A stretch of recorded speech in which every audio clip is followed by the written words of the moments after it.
Konnichiwa, beautiful people! Ako pala si Marisa, OFW dito sa Japan. Kakarating lang namin dito sa apartment galing sa paaralan. So ngayon gusto naming mag-refresh sa umi or dagat. Kaya ayun, pagdating ko galing paaralan, agad-agad ako nagbihis at pumunta agad sa umi. Gusto ko kasing maglakad-lakad ngayon kasi nga wala akong magawa dito sa bahay. Ayun, pagdating ko ng umi, wow! Sobrang ganda maglakad-lakad dito sa gilid ng dagat. Sayang hindi ko naabutan at nakapturan yung sunset. Yan na lang ang naabutan namin. This is what I need.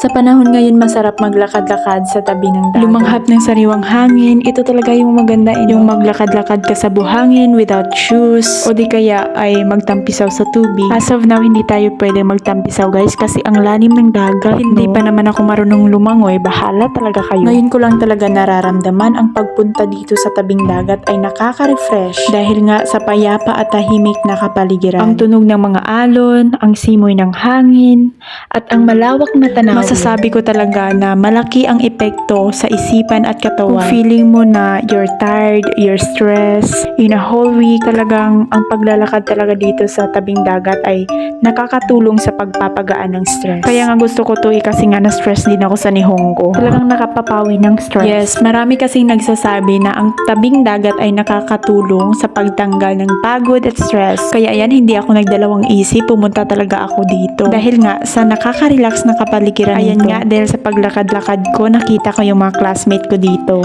Sila yung mga kabatch ko doon sa Pilipinas kasi nga nauna sila dito sa Japan, ay sila ay nagiging senpai ko na. Tinanong ko sila bakit sila nandito. Sabi nila gusto nilang mag-refresh at maglakad-lakad sa tabing dagat kasi nga pa-dispatch na din sila. Totoo naman talaga, ang tunog ng paghampas kasi ng alon at ang sariwang hangin ay may calming effect na para bang pinapatahimik ang magulong isipan. Sabi ko na may healing view. Yung ang malawak na tanawin ng dagat ay nagbibigay ng pakiramdam ng kapayapaan at kaluwagan. And then ma-reset talaga yung mental health mo dito. As of now kasi gusto kong magmuni-muning na ako lang talaga mag-isa. Habang yung mga kasama ko ay nasa kabilang upuan. Ako naman ay nagmuni-muni dito sa gilid. Buti lang talaga naglaan ako ng oras na pumunta dito sa umi. Kasi nga ang pagtalikod sa araw-araw na rutina at pagpunta sa tabing dagat ay nagbibigay ng pagkakataon mag-reset o magsimulang muli. Mapapaisip ka na lang talaga na, dear, ito talaga yung naisip ko guys. Naalala mo pa ba yung araw na umalis ka, half excited, half terrified? You didn't know what waited on the other side of that decision. Pero umalis ka pa rin. You left home, your comfort zone, and the people who made everything feel safe and familiar. Just to chase something you couldn't even fully see. May mga gabi na humihikbi ka, nag-iisip kung tama ba lahat ng decision mo. Yes, may mga araw din na gusto mo na lang umuwi.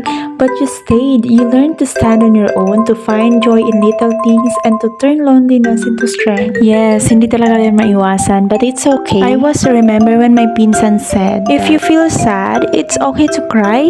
And if you feel happy, it's okay to laugh. Hindi kasi ibig sabihin na dahil umiyak ka, mahina ka na. No. Yan yung sinabi ng childhood friend ko and pinsan ko. Ang sarap kasi sa pakiramdam na pinapalibutan ka ng positive na tao. O, diba? Kapag nasa umi kayo or nasa tabing dagat kayo at nagmuni-muni, talagang masasabi ko sa inyo, mapapaisip talaga kayo ng iba't ibang topic. By the way, anong oras na kailangan na tayong umuwi? Kasi nga, paggabi na din, then maglalakad pa tayo pa uwi. Dami bawal mag-fishing dito. Yan, dami.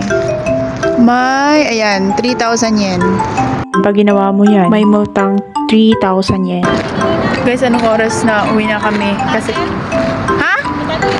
Besan tayo ay, oo, sa tunnel.